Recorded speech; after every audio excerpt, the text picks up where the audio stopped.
Congratulations, Bo.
Really, what I think is going on is it's not actually an urge or a temptation. I fully believe that there is a very healthy emotional need buried beneath the surface. And when we start to understand what that need is that is being met by the addiction, and we start to meet that need in a healthy way, you no longer need to, you know, let's use this example. Like, it's like when you finally find out steakhouses are a thing, and so you stop going to McDonald's. When you meet the need the way it was meant to be met, you're not going to go back to the old thing, or if you do, it's not going to be the same. And really, that's what I think the final piece of the God void really is. So whatever that looks like for anyone, what I've seen is the people who say they have recovered that still live with the urge believe that they're always going to live with the urge, and they really don't have any sort of faith. And so I think that part of that reason is simply that, I mean, I believe we're created for worship. And either I'm going to worship God or a higher power, or I'm going to worship myself. And what I found is if I'm worth worshiping, that's a pretty miserable reality because I'm not that great. And, I wouldn't say that it's like self-condemnation at all. I would like, I don't want the weight of the world on my shoulders, So it's kind of like you're saying, like, knowing that I can just set down these burdens. I think that is so important to be able to walk in freedom because, I mean, like Jimbo, like, dude, I grew up wanting to be a recording artist. And I pursued that for a long time until I realized that it was only a way for me to express my pain because I had no outlets. I had no healthy outlets. And so, like, I could see myself going back to music one day once I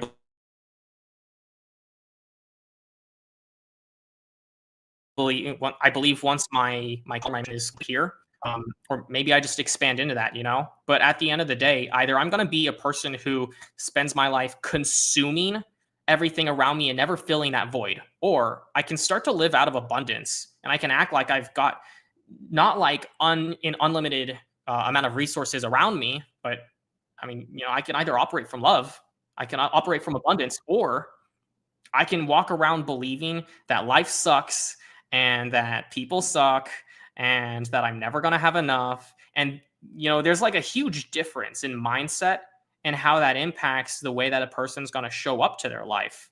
Like, if I continue to believe that everything in life sucks, I'm probably going to be more prone to go into an addiction.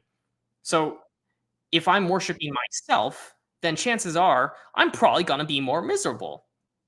And, it's really interesting. I found this correlation over time that a lot of things like depression and anxiety and stress come from an overabundance of focus on oneself. And typically, the people that are the happiest are the ones that are more giving and are more serving, and they focus on other people. And it's like the more you focus on yourself, the more you see all these flaws or what you believe are flaws. But most of the time, are typically just things that other people and society have told you are wrong. And, you got to choose to believe them or not. But yeah,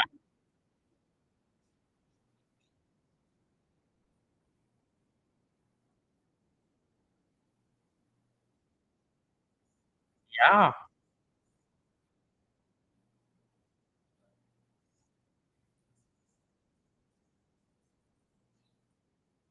yeah.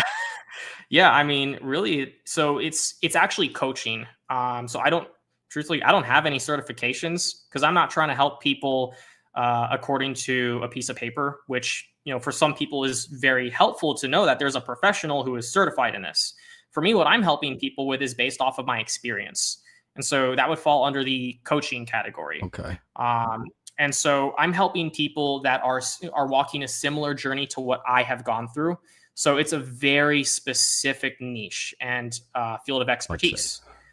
And so it's funny because I've been able to help, alcoholics and even drug addicts, but really, because at the end of the day, addiction is addiction. Yes, there is some more nuances, but everyone's filling a void in some type of way, whether it's extremely destructive or it's simply a phone addiction.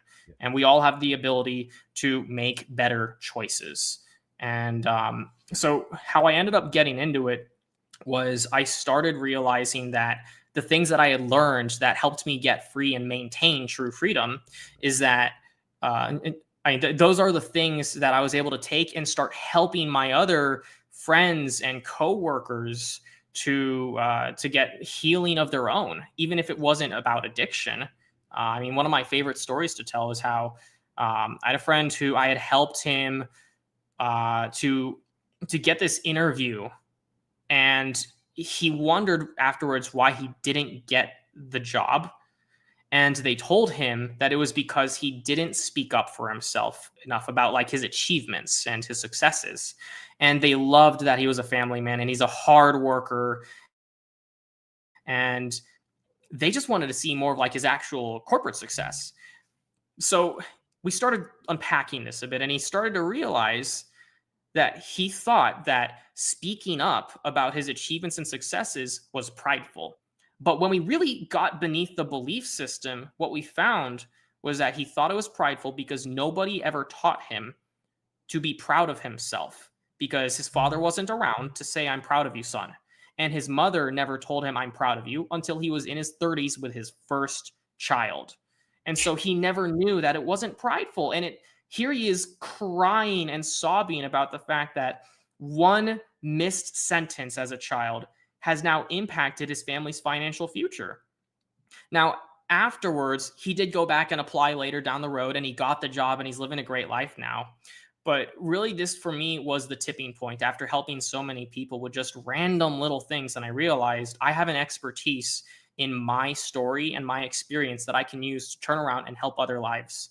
I think to date, I've helped around 50-ish people right now. But I'm preparing to handle a much larger amount of people because I really see the porn industry as something that is overtaking us.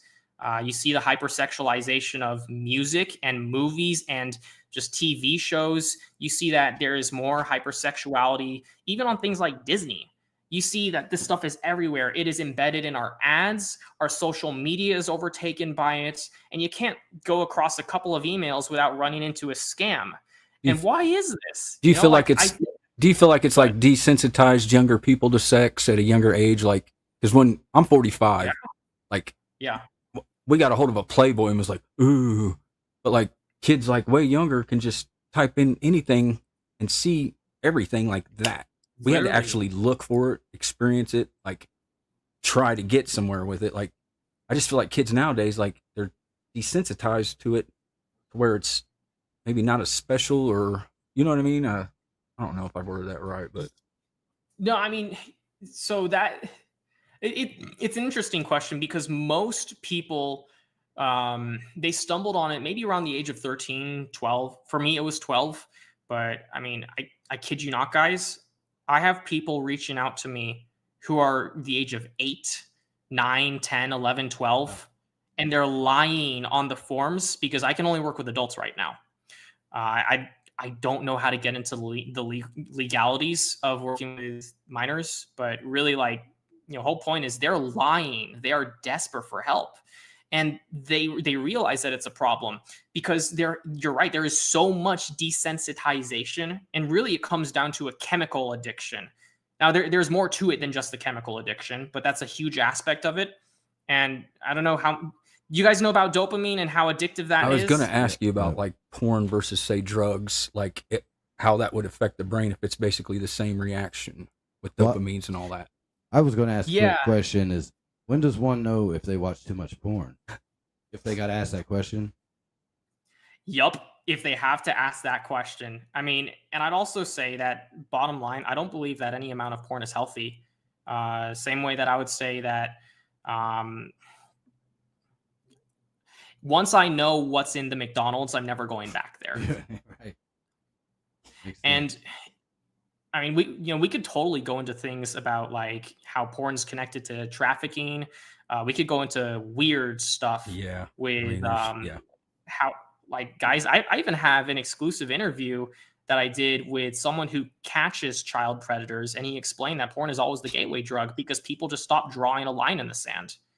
And it's not to say that everyone's going to turn into someone super crazy like that. But he explained that these are literally your neighbors and your family members that are hiding this kind of stuff behind closed doors.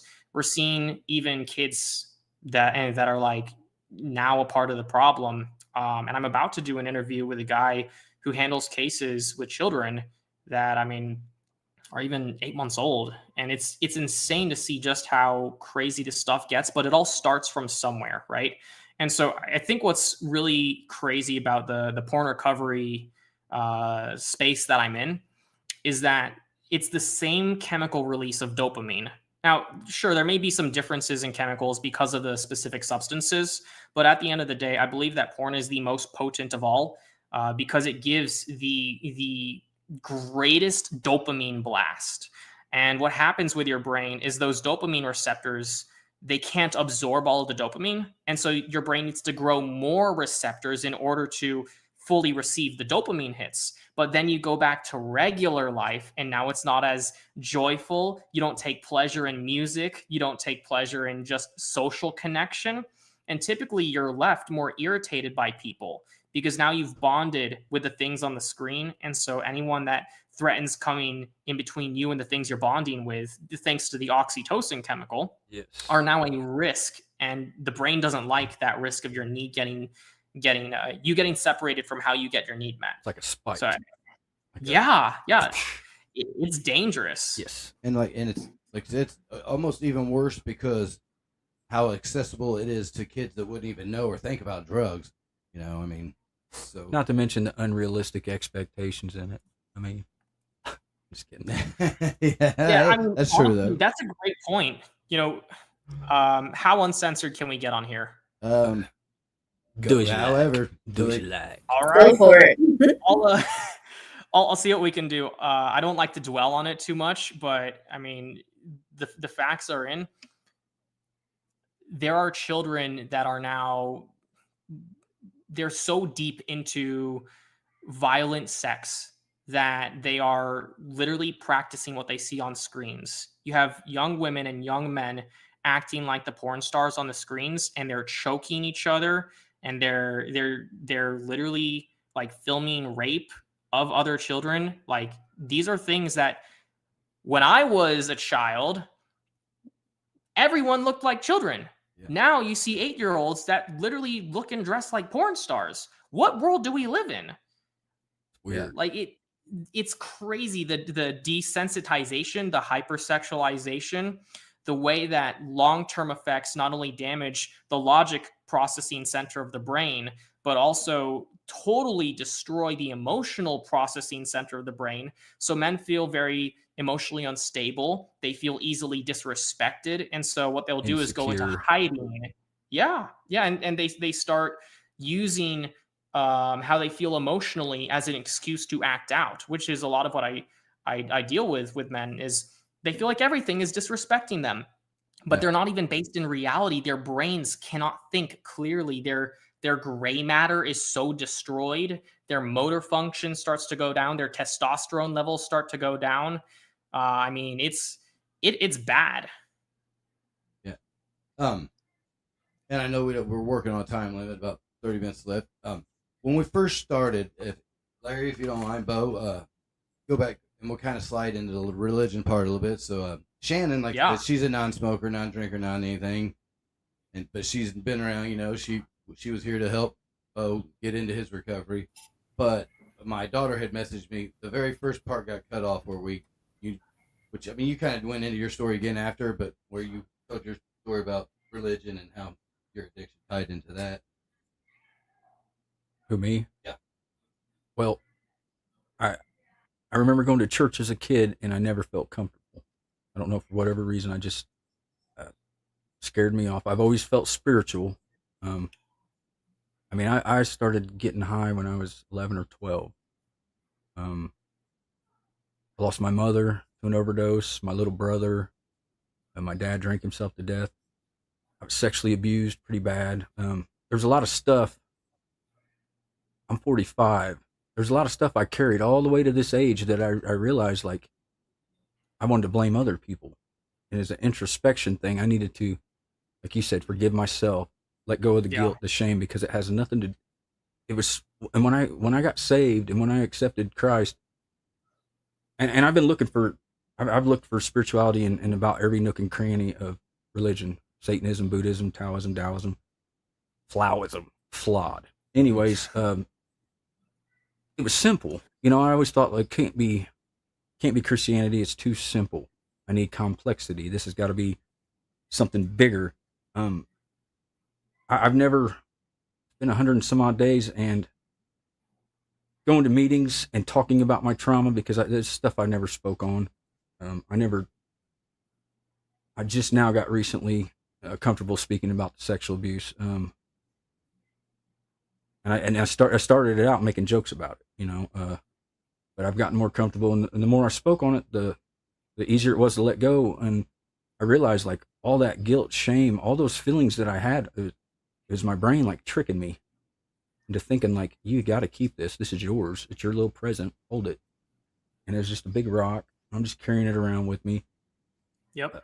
When I hold on one second, not to interrupt, but it's still, it was getting us a minute ago, but it's not our output. I don't think it's this message. It don't look like it's showing what you're saying on the screen.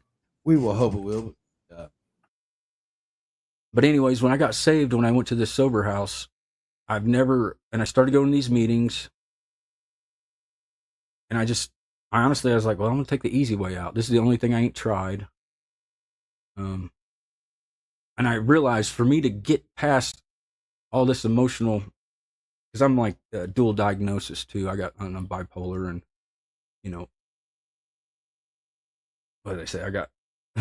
I'm bipolar, so I get high. I'm high because I'm bipolar. You know, like it's just a cycle. But a lot of my stuff stems from mental stuff. The addiction really formed in that because I just didn't like who I was. I used drugs to basically put a wax over everything to where I could go through life and not have to feel nothing. But accepting Christ, accepting a higher power, really freed me up. It really made a lot of space in me. That's the only way I can explain it. I just trauma dumped all that stuff and I left it where I laid, where it laid. It's been nothing short of a miracle because if I would have had a higher power, 7-8 years ago, my first rip of sobriety, I probably did a lot better. But now I realize like I have to go to these meetings for myself. I have to talk because at least one person will nod their head at me like they get what I'm saying. Pretty rigid, but I feel like me speaking on my experience and what I went through, if it helps one person gets one thing out of it, then I feel like I've won. But I mean, I'm still kind of new. I'm only 100 and some odd days into it. Still got a lot of questions, but understanding how the brain works, the chemistry, all that really makes a lot of sense on why we do what we do. Yeah, it's actually really interesting when we look into the brain science of literally why we do what we do. There's so much that we're still learning about how muscle memory exists on an emotional level. And so like we feel those emotions in our body and that's what drives our actions, but that's an entirely separate person from the version of yourself that knows the difference between right and wrong because it's been so ingrained in your brain. But when it doesn't translate into an emotional experience, it leaves our actions betraying us. Every single time we would say, I have relapsed for the last time. This is it, never again. But then why does someone go back? And I really believe that what I've learned in this process is that like you have the brain that does need to be rewired and there needs to be a development of new brain cells and a whole restructuring of the mind. But there also needs to be an addressing of the nervous system and those traumas being stored in the body and the dis-ease that can turn into disease. And I think that it's been a huge miss in a lot of traditional recovery where those things aren't really talked about very often because they can kind of get very taboo and unregulated and very woo woo. But I mean, I do think that at the end of the day, it starts with a faith and then it ends with personal responsibility. Yes. Like Absolutely. you can't have one without the other. Otherwise, it's all on God, and then you never grow up as a person. Or if it's all on you, then it's not God, then you make yourself out to be God, and what a crazy world that would be. I always tried to make everything everybody else's fault, and once I like sat down and realized, like, hey, asshole, you're the problem. Then you're like, it's like an awe moment. You're like, oh man, I did this to myself the whole time. So what about what did you think about addiction without trauma? Or I mean, is just something developed or? So I'd say like you don't go towards addictions or things that are bad for you unless you're doing so to meet a need. Because if the need is met in a healthy way, then we just call that passion. We just call that purpose. But if that need is not being met in a healthy way, then it typically leads us looking for shortcuts. I think that that's really what any sort of addictive or destructive behavior becomes. Like, let's think about for a second the fact that we have a whole generation of children that do nothing but scroll through their phones 24/7. That right there is a loneliness problem. It's a boredom problem. And those two things mean that they don't know who they are and they don't know why they're here. They literally are struggling with the same exact problems that any addict is struggling with. Because if you know who you are, isolation. Well, yeah, there you go. We're isolated in ourselves until you can learn to rebuild your relationship with yourself and love yourself. I mean, the Bible says, love God and love your neighbor as yourself. But I go to say that how can you love your neighbor if you hate yourself? Because you can't give from what you don't have. You can't pour from and an how empty can cup. Yeah, exactly, literally. And a cup can't fill itself up either. So there needs to be some clarity here. What's the real problem? And I think it's that most people that don't have faith in God or anything but themselves, they're not getting filled up. They have no source. And so either you're going to make an addictive substance or someone else your source. And that is codependence at its finest right there. When God is not your source and you're using another finite source to meet a need that could never be met by a finite source. I love me some codependency. And the reason I asked that question is because, I've been a drinker since I was 16 years old, but, my mom and dad's, I've hardly ever seen my mom and dad fight, maybe once in my whole life. I mean, I got the perfect family life. I was so jealous. I don't have a lot to complain about, yet, I've drank my whole life. Is that maybe more of a muscle memory or just because I got used to it of, hey, I like to do this, and a construction worker, and it just was something I was used to coming home and drinking after work and hanging out with Larry. I mean, don't get me wrong. There was times, in my life through different things that I crushed onto it for, but that was there before those things. Yeah. Yeah, and we're going to have to charge him about $175 an hour to get to the root of his problem. At least. That's for sure. I think really what it comes down to is that no child has perfect parents. And so like I've run into a lot of people that they say, I had the perfect parents. They love me through and through. But at the end of the day, there's really three types of unhealthy parents. And you have the destructive parent, the distant parent, or the disappointed parent. And so really what it comes down to is because no parent is perfect, there's always going to be so much, there's only going to be so much that they can teach before they reach their limit of what they know. And for me, that was that I come from a generation that doesn't understand emotional skills.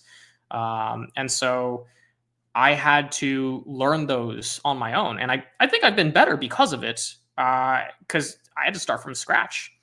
But really what that looks like is I don't have a problem with drinking. I love drinks. I love me some whiskey. But if it starts becoming something that I'm doing regularly, then it's clear that there's something I'm not addressing.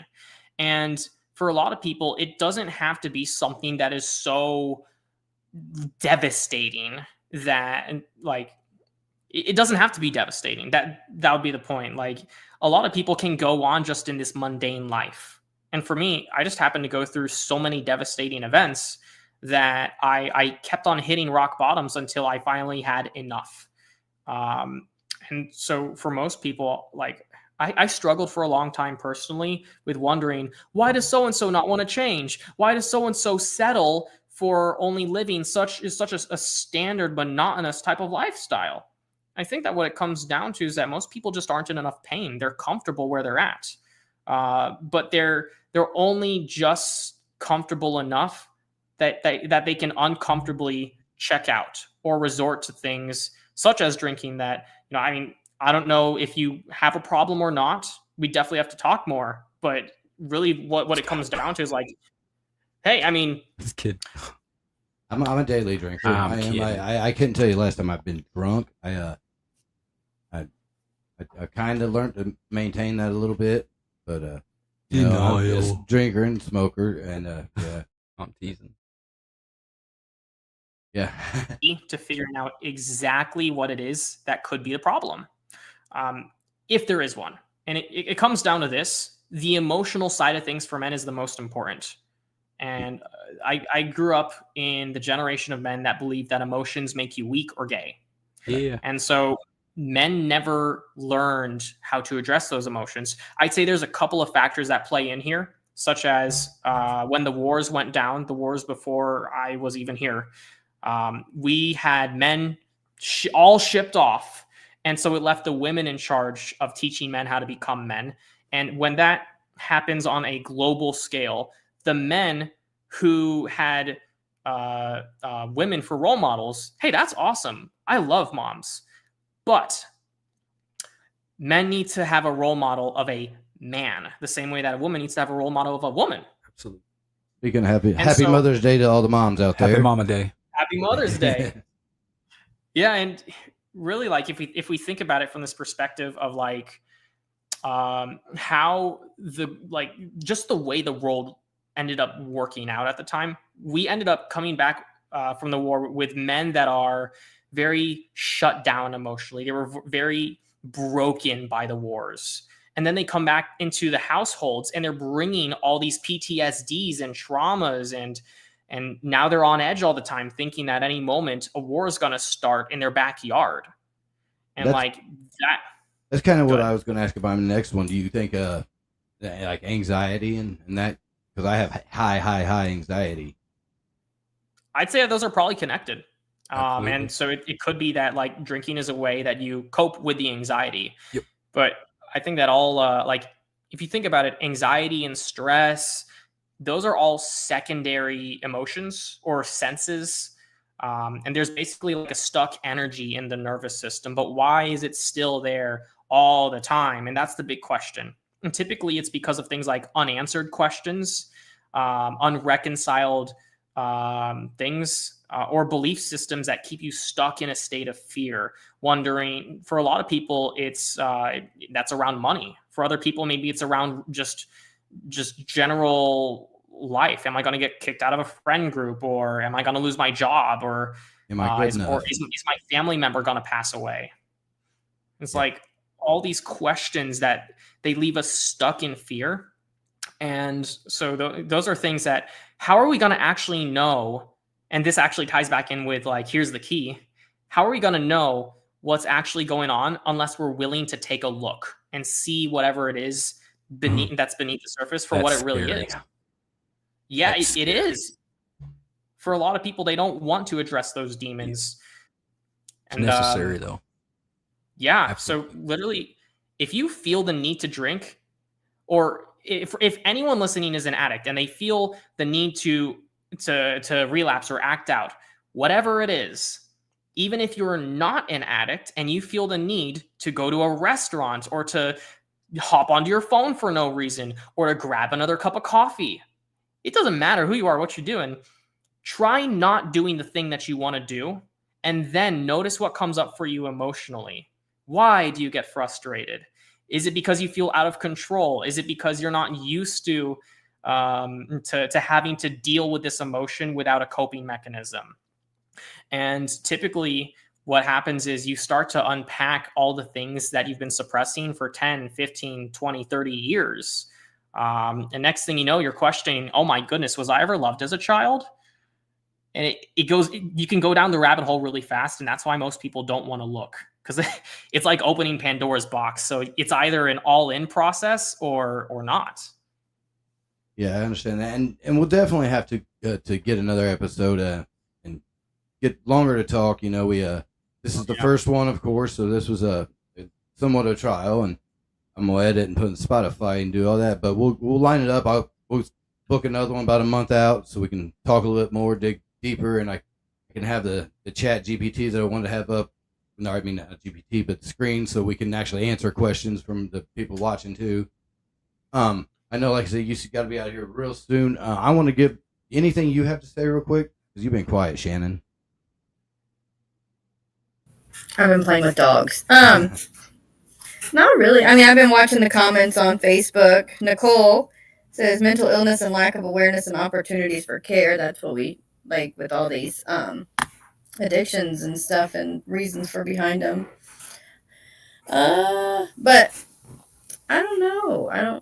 I agree. And then when he was talking about the kids, it makes me like, holy shit, I really got to check out his phone more often.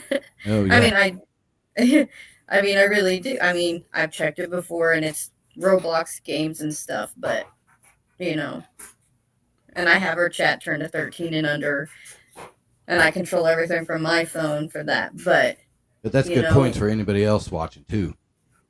Yeah, like, as a mom, it's like, holy shit, what is she really watching? And now she has a TV in her room, and she can get on the streaming services, but like, we all know she doesn't watch TV, but she is up there and alone. And I know a lot of it, I think, is from COVID, when all of a sudden kids are on electronics all the time for school, to talk to their friends. They don't know how to go out and socialize at all. Everything is online. School, texting. everything. Yeah, it's hard for them to even order food through a drive-through. Like, they have to talk to somebody they don't know. It freaks them out. I was like, it's totally caused like a mass weird trauma to a lot of kids. I've noticed, like, most of them, their social skills are. A lot of these kids from COVID are loners, and they don't know how to cope with anything. So as parents, we probably should start looking into that and trying to figure out how to help them, because this, I guess that would kind of be a trauma for kids, not knowing how to go out and say, hi, my name is Shannon, and I want to be your friend. Yep. Yeah, the social anxiety that they get, like, like my daughter has, she don't want to work because she's not, it makes her uncomfortable being around people. My daughter's the same way. She's working through it too. She's 21. But yeah, Charles, with these last few minutes, do you want to let anybody that wants to reach out to you, how they can contact you, how they can, if they're having issues with any of this, or if they just have some questions for you, how they get a hold of you? Yeah, absolutely. So, we need a special word, because I'd love to give anyone listening just a free gift. I love giving this gift out when I go on shows. It's called the pattern identification exercise. And so for anybody who they don't feel like they've got a good understanding of what the true roots are that are causing any sort of addictive behavior, this free exercise, not only is it hint a little trauma healing exercise for you, so free help there, it's also going to help you understand who your parents made you to be.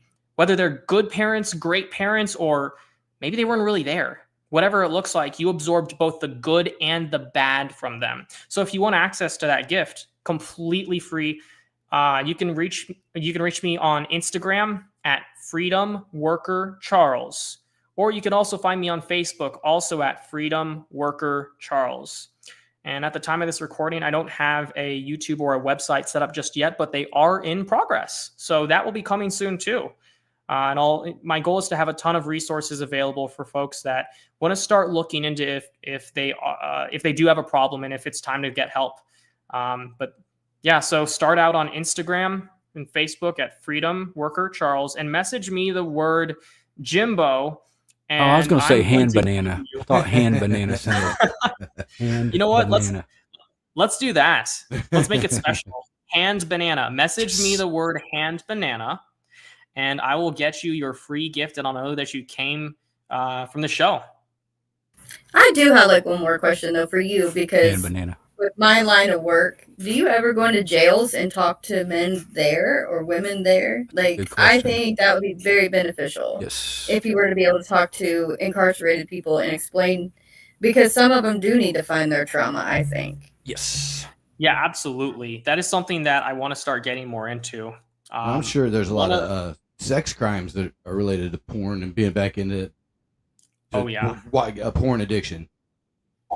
You know, I actually interviewed an adolescent addiction specialist, and he described to me that every single child dealing with a substance abuse problem also had a pornography addiction. Every single person he worked with. Makes sense.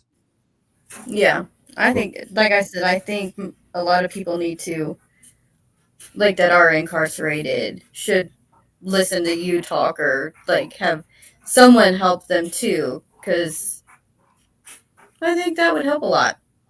Yeah, absolutely. Mm-hmm. I think it's much needed on a very global scale. And that's a good place to get them too when they're in there, because a lot of them are getting stripped down, getting their head, correct. Mm-hmm. And it's a good place to like really grab at them. Yeah, absolutely. And, it's really interesting because, my mission is to help end fatherlessness in the household. And I'm starting with America, but I want to make this a global mission. And so I do believe that it starts exactly where we're at. And, if that also means, hey, it's time to start looking into who are the people in jail that need help and that need to hear this. And when they reenter society, how do we end that problem of constantly getting reincarcerated? Can we teach people how to start over and actually learn to get their needs met in healthy ways, and how to work through their traumas and not lean on coping mechanisms to live life? Can we get people back to square one? I believe the answer is yes, but it takes a lot of work. So we'll see what we can do. Yeah.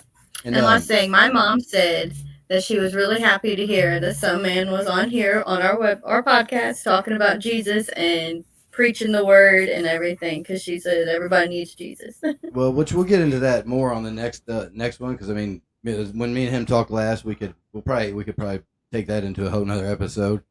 Oh yeah. But like I said, we thank you for coming out. By the time I'm going to set dropping my first 5 episodes on all the audio devices, Spotify and Apple, and I think I'll just, since it's Mother's Day, I'm gonna set my goal to get my first 5 dropped by Father's Day, and by then, hopefully, if you got your everything else, like we can just add it into the audio when I edit that in. And after we get off here, send me your calendar again, and we'll book the next one and get it in the book so we can keep this thing going. And I appreciate you jumping on here and I tell you knew you was going to be on the first one. Yeah, this is awesome, and let's make it happen, man. Yes, sir. And thank you, Bo. No problem. To my co-host Shannon. Thank you, Mama. Yeah, nice to meet y'all. Looking forward to the next time we get to connect.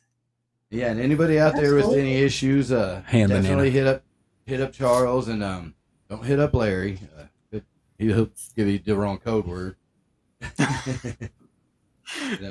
Actually, I think Bo would be good at helping people out nowadays too. Yeah, I'm very proud of him. I'm proud of the person he is. I can bully people into sobriety so easy. Just browbeat them and slap them, and I'm not mentioned, like, you're a lot more, like, knowledgeable and really intelligent than a lot of people, not even just addicts. I mean, we'd go to work and I'd ask this dude anything and he could answer when it come to politics. I was Google before Google. Yeah, Google before Google. he read Nostradamus at my house from front to end. That's awesome. But everybody, thank you for tuning in tonight.